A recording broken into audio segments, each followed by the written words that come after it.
கர்த்தருக்கு ஸ்தோத்திரம். இன்றைய வசனம். தேவன் தாமே இன்றைய வசனத்தை கொண்டு உங்களை வழிநடத்துவாராக, ஆசீர்வதிப்பாராக. ஆமென்.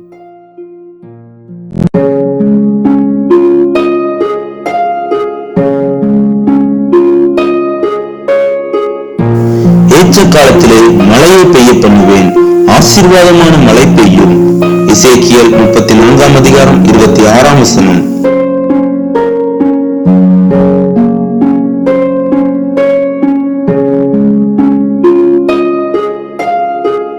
I will send down showers in season. There will be showers of blessings. Ezekiel 34 chapter 26th verse.